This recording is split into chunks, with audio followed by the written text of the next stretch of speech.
আমরা যাইতেছি নদীতে। আজকের নদীতে একটা সম্পূর্ণ ভিডিও নিয়ে আজকের আপনাদের মাঝে উপস্থিত হব। ও গেরাফি উঠেই ফেলছে, এখন হাজার হাজার মানুষ একা জাল হয়। আর জাল হওয়ার শুরুটাই কিন্তু এই কালাম ভাই স্টার্ট দেওয়ার জন্য প্রস্তুত। এখন মেশিনকে স্টার্ট করবে, স্টার্ট দিয়ে আমরা খেয়ার জায়গায় যাব যেখানে জাল পাচ্ছে।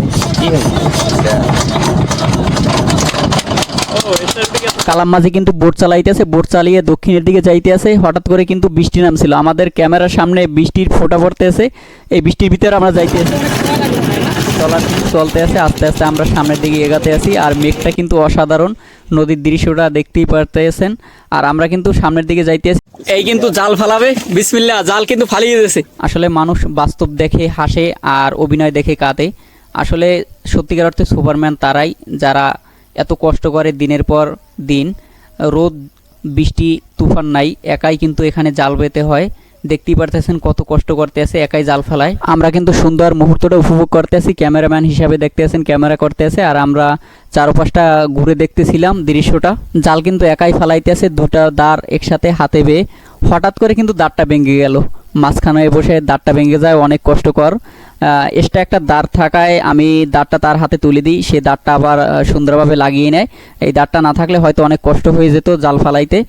আর দেখা যায় যে বলতে বলতে কিন্তু জাল ফালান প্রায় শেষ একদম, আর 1 প্লটের মতো প্রায় আছে। কালাম ভাই, জাল ফালান শেষ? জাল ফালান শেষ, আর 1 প্লটের মতো আছে, দেন এটাও ফালাই দেন। ওয়েদারটা আবার সুন্দর হয়েছে। এনে আসল দেবেন না? ওই যে প্রথমে একটা আসল দেন না, আসল তো মোবাইল তো দাবাই ধরা, এই মাথায় ধরে থাকুন, এই মাথায় ধরে থাকুন। ওই দুইটা নৌকো পাশাপাশি। আমরা পাশে একটা ট্রলার দেখতে পাই, এই ট্রলারটায় যাব, দেখবো মাছের কি অবস্থা। আমরা পর্যবেক্ষণ যখন করতেছিলাম ট্রলারটা আমাদের সামনে এসে এবং ট্রলারটা জাল টানতেছিল। আমি একটু এই ট্রলারটায় উঠবো। আল্লাহ, নদীতে যদি পড়ে যাই। আমি ট্রলারটায় যাওয়ার পরে মাছের অবস্থা দেখতেছিলাম, একটা মাছ হাতে নিছি। এই মাছটা প্রায় 1 কেজি 100 গ্রামের মতো হবে, তাজা ইলিশ মাছ।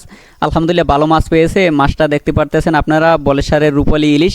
পরবর্তীতে আমি যখন জাল টানে আবার হঠাৎ করে একটা মাছ আসে, এটা হয়তো 4 থেকে 500 গ্রাম হয়ে যাবে। পরে আমি ওই ট্রলার থেকে আমাদের ট্রলারে আসি, কারণ ট্রলারের দূরত্ব অনেক থাকায় স্টার দিয়ে আমাকে আনতে পারে না। পরে আমি সাঁতার কেটে একাই ট্রলারের পাশে আসি, ট্রলারটি ধরে বসে থাকি। পরবর্তীতে আমি বলি আমাকে ট্রলারে তুলুন, তুলতে চায় না প্রথমে, পরবর্তীতে হাত ধরে আমাকে ট্রলার তোলা হয়েছে।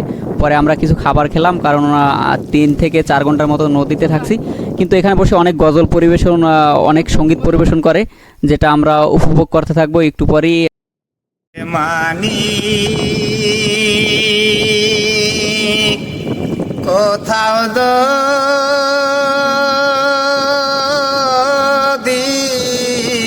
চলে যায়,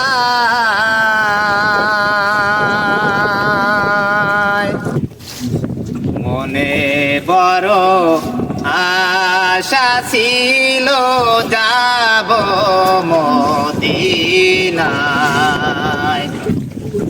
মহাদিয়া সময় কানে ঘুমাইলি মাঝি, অসময় কানে ঘুমাইলি নৌকা।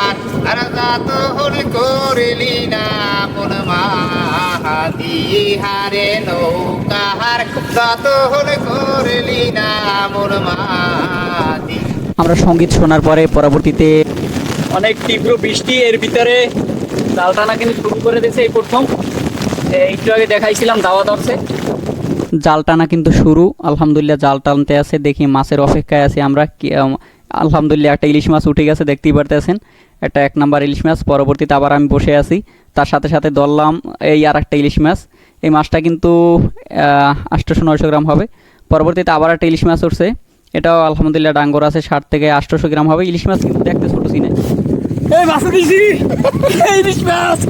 আমরা কিন্তু সব সময় মাছটাই দেখলাম কিভাবে কষ্ট করে, তা তো কোন সময় দেখলাম না এরকম কিন্তু বড় ঠাল, বড় গাছ অনাগত বেজেই থাকে। এই যে ঠালটা বাজে, এরকম প্রায় অনেকটি ঠাল বাজছিল, বড় বড় শৈলা কেওড়া গাছও বাজে। তার ভিতরেও আলহামদুলিল্লাহ জেলেদের মুখে হাসি, কারণ আল্লাহ তাআলা সবসময় শুকরিয়া আদায় করে। আমরা পরবর্তীতে গাড়ির দিকে এগোতে আছি, সম্পূর্ণ প্রসেসিং শেষে আমরা কিন্তু একদম এসে গেছি। সম্পূর্ণ ভিডিওটা আপনারা দেখতে পারবেন, এটা একটা শুধুমাত্র অ্যাড। আর আমরা একদম কিন্তু গাড়ে পৌঁছে গেছি আলহামদুলিল্লাহ অবশেষে সহি সালামতে। সম্পূর্ণ ভিডিওটা দেখতে চোখ রাখুন আমাদের ইউটিউব চ্যানেলে ও ফেসবুক পেজে।